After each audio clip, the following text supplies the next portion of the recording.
అందరికీ నమస్కారం అండి. ముఖ్యంగా ఈరోజు అందరి ఆశీస్సులతో, తల్లిదండ్రుల ఆశీస్సులతో, ప్రజల ఆశీస్సులతో, ముఖ్యంగా నమ్ముకున్న సంస్థ తాలూకా ఉద్యోగులందరి ఆశీస్సులతోని పుట్టినరోజు జరుపుకుంటున్న ప్రసాద్ గారికి ప్రత్యేకంగా నేను ధన్యవాదాలు, నమస్కారాలు తెలియజేసుకుంటున్నా. ముందు నమస్కారాలు తెలియజేయాలి, తర్వాతే జన్మదిన శుభాకాంక్షలు తెలియజేయాలి. ముఖ్యంగా ఈ సందర్భంగా నేను ఇక్కడికి వచ్చిన తర్వాత ఒక కళామందిర్ 16th యానివర్సరీ సంథింగ్ అంతే అనుకున్నాను, కానీ ఇక్కడికి వచ్చిన తర్వాత అనిపించింది ఒక మంచి కార్యక్రమం మిస్ అయ్యేదాన్నేమో నేను రాకుండా ఉండుంటే అనిపించింది. ఈ మంచి కార్యక్రమంలో నన్ను కూడా పాల్పంచుకునే అవకాశం కలగజేసినందుకు ప్రత్యేకంగా మీకు, దగ్గరుండి పిలిచిన మా కళ్యాణ్ గారికి, వెనకాతల మా పెద్దలందరికీ కూడా పేరు పేరున నేను నమస్కారాలు తెలియజేసుకోవాలి. ఇక్కడికి నాతో పాటు ముఖ్య అతిథిగా వచ్చిన తెలంగాణ మంత్రివర్యులు ప్రభాకర్ గారికి, అదేవిధంగా పెద్దలు గౌరవనీయులు మన RRR గారికి, అదేవిధంగా పెద్దలందరికీ కూడా మురళీమోహన్ గారికి, ఈరోజు సేవారత్న అవార్డు తీసుకున్న అవార్డీస్ అందరికీ కూడా, ముఖ్యంగా ఈరోజు ఈ కార్యక్రమాన్ని విజయవంతం చేసిన మీ అందరికీ కూడా మరొకసారి ధన్యవాదాలు. ఈ సందర్భంగా ప్రసాద్ గారికి ఒక విషయం చెప్పాలి.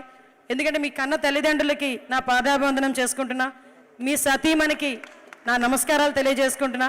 ఎందుకంటే ఒక సేవ కలగాలి, ఒక సేవ చేయాలని తపన రావాలి అంటే అది పుట్టుకతో రావాలి. ఎందుకంటే ఎంతో సంపాదించినా కూడా బయటికి ఒక సేవ చేయడానికి రాని ఈ సిచ్యువేషన్స్లో ఒక కళామందిర్ ఏర్పాటు చేసుకొని సుమారుగా 3 రాష్ట్రాల్లో అనేక సంస్థలు ఏర్పాటు చేసుకొని 16 సంవత్సరాలుగా ఈ ఫౌండేషన్ మీ పుట్టినరోజు రోజు ఒక మంచి కార్యక్రమానికి శ్రీకారం చుట్టడం ఒక ఎత్తు అయితే, సుమారుగా 6,000 మంది స్టాఫ్, ఇందాకే నేను అడిగా ఎంతమంది స్టాఫ్ మొత్తం అంతా అని, 6,000 మంది స్టాఫ్ పిల్లల్ని కూడా మీరు మీ సొంత బిడ్డల్లా చదివించుకునే పరిస్థితి, వాటికి సంబంధించి అమౌంట్ ఇచ్చే పరిస్థితి, ఇవన్నీ చూస్తూ ఉంటే అందుకే చెప్పాను మీ కన్న తల్లిదండ్రులకి పాదాభివందనం. ఇదంతా చేయటానికి ఒక వెనకాత నుంచి సపోర్టివ్గా భార్య లేకపోతే ఇవన్నీ చేయలేరు. అందుకే కుటుంబంలో ఉన్న ఆవిడ భార్యమణికి కూడా, సతీమణికి కూడా ప్రత్యేకంగా నేను ధన్యవాదాలు తెలియజేసుకుంటున్నానమ్మా. ఇందులోని పక్షపాతం ఏం లేదండి, లేడీస్ కదా అని చెప్పి మాట్లాడుకుంటున్నాం అనే అనుకోవద్దు. ఈరోజు అందరూ అంటుంటారు, ఎప్పుడు అందరూ అనేది ఒక మగాడి విషయం వెనకాతల ఆడది ఉంటుంది అన్న సంగతి, కానీ కొన్ని విషయాలు చాలా క్లియర్ కట్గా అర్థమవుతాయి. ఇలాంటి విషయాల్లోనే అర్థమవుతున్నాయి.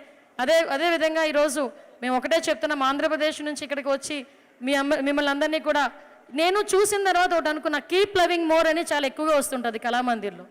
కీప్ లవింగ్ మోర్ అంటే నేను ఎంతవరకు శారీస్ గురించి ఏమో అనుకున్నా, కానీ ఈరోజే తెలిసింది మనుషుల గురించి, వాళ్ళ అవసరాల గురించి, వాళ్ళని ప్రేమించే విషయంలో ఈ కీప్ లవింగ్ మోర్ అన్నది కాన్సెప్ట్ తీసుకొచ్చారేమో అని నాకు అనిపించింది. ఇట్స్ చాలా గ్రేట్ థింగ్. నేను ఇందాక నుంచి చూస్తున్నా కీప్ లవింగ్ మోర్ అడ్వర్టైజ్మెంట్లో వస్తున్నాయి, సినిమా థియేటర్లో చూస్తున్నాను. నేను ఇంతవరకు కూడా స్టిల్ ఇందాక నేను అక్కడ కూర్చున్నంత వరకు కూడా చీరల గురించి, డ్రెస్సుల గురించి మాత్రమే కీప్ లవింగ్ మోర్ ఏమో అనుకున్నా. బట్ హ్యాట్స్ ఆఫ్ మీ అందరికీ కూడా.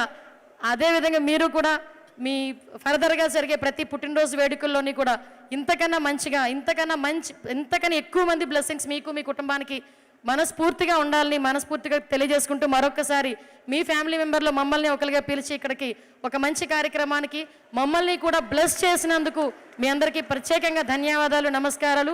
హ్యాపీ బర్త్డే ప్రసాద్ గారు. ముఖ్యంగా ఝాన్సీ గారి గురించి చెప్పాలి. అనిత గారు లేలే ఏ కార్యక్రమం అయినా ఏదో ముందు మాటతో ఝాన్సీ గారు మాట ఉంటేనే కానీ ఆ కార్యక్రమానికి ముందుకు వెళ్ళట్లేదేమో. All the best and congratulations మా. నేను ఎన్నోసార్లు చెప్తూ ఉంటాను కొన్ని కార్యక్రమాలకే నేను అపియర్ అవుతాను అని. This is one such programme ma'am. Thank you Kalamandir for giving me this opportunity.